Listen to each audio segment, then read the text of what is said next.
Yo, what is going on, guys? My name is Kryptonic and today we're doing things a little bit differently. I felt like doing something different than most YouTubers and trying to get that really nice audio, so I'm going to be holding my microphone in my hand today to show you guys the Gamdiaz Hermes E2 mechanical gaming keyboard. So if you guys don't up and enjoy the video, make sure to drop a like. But anyways, guys, let's get straight into the video. So as you guys can see right here, we have the Gamdiaz mechanical keyboard, and as you guys know, I love Gamdiaz products overall, and I've used a lot of them throughout my life. And by that I mean, in the past 2 years I've used about 8 or 9 Gamdiaz products, and so far I can say that everything about them is just quality overall. They never cheap out, they never skimp out on any part, and all the time it's kind of shocking that, you know, they make a lot of like high quality products and they're still yet like unknown to a lot of people out there on the market. So I find that a little bit weird, at least for that matter. Now for this gaming keyboard, the one thing that I would say that I found a little shocking was that it didn't have a number pad, because I've never had a keyboard without a number pad, and I always found that a little bit weird because, you know, you're missing out like a whole chunk. It's like having your entire outfit but you don't have the shoes. It feels kind of weird. Like, you don't necessarily need the shoes, but you know, if you had the shoes it'd be a little bit more comfortable.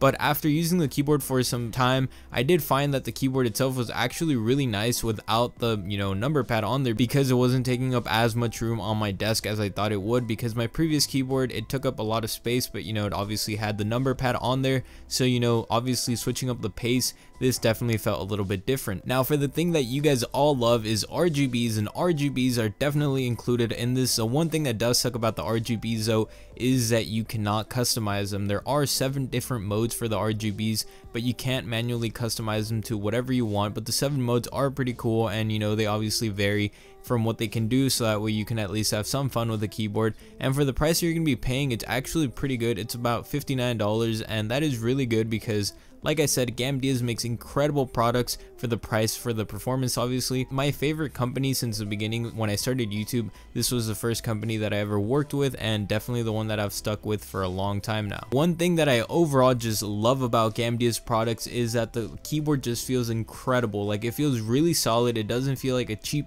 $59 keyboard, which is shocking, like I said in the beginning of the video, because for the price they're giving you a lot of quality back in the product. And I just find it pretty shocking because, you know, $59, that's what equivalent to a Logitech mouse, but you're getting a full mechanical keyboard, and it is a loud type of keyboard, so you know, be careful with that. I do have a silent mechanical keyboard, a brown switch on mine, and a lot of people like getting blue switches that are really loud, and you know, it just works out for some people. For me, this loud keyboard, I'm still trying to get used to it again because I haven't had a mechanical keyboard this loud in a while.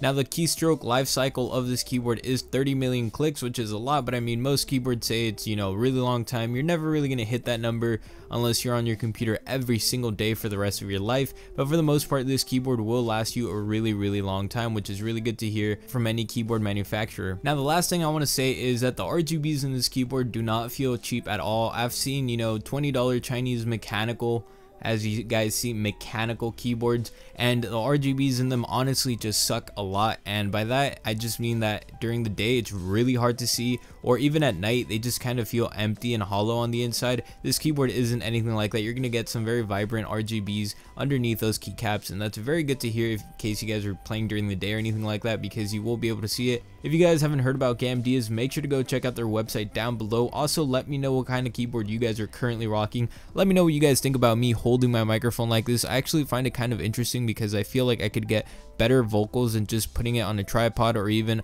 on a microphone boom arm, because most of them don't work that well. And I just find it that for this microphone, at least, this one doesn't really pick up any like frequencies or anything when you rattle it, because I think it's just a good quality microphone overall. So you guys, like I did say, let me know. But anyways guys, hopefully you guys enjoyed the video, and I'll see you guys around and about. Peace guys.